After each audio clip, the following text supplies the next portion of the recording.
Just can we put politics aside on this and build some roads in Victoria? Oh, Neil, just where do you stand on the $1.5 billion? Well, I want it to be spent on East West Link.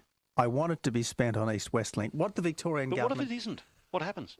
The Victorian government should come to us as quickly as possible with what they think is a major road of national significance, get cracking on it, and sure, we're happy to spend money on that. Well, is the Western Distributor that road?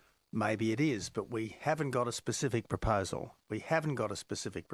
All we know at the moment is the East-West Link was actually underway.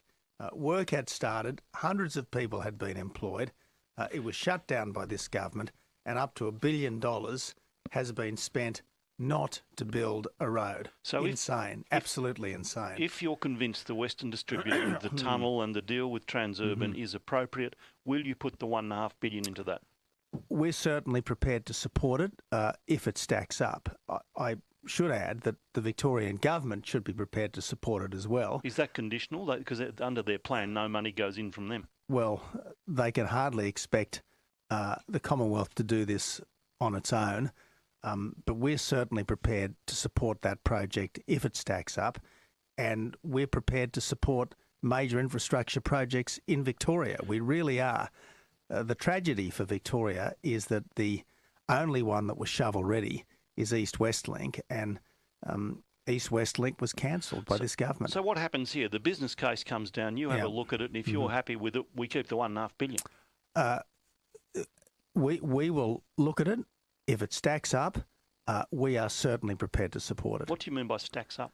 Well, does it pass the cost-benefit analysis?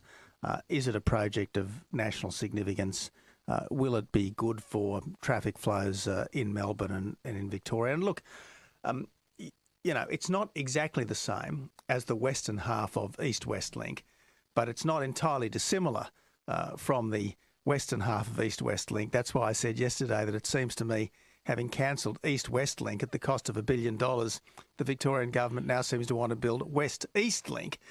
And it all seems like a silly political game which the Victorian government is playing. Well, you say you will, if it stacks up, you'll support it. Would you support it to the tune of that $1.5 billion?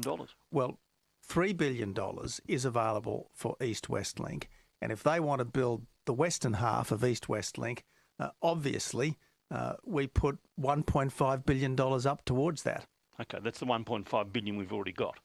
If that's how it turns out, fine. What the Victorian government can't do, though, Neil, is just keep the money and not build anything.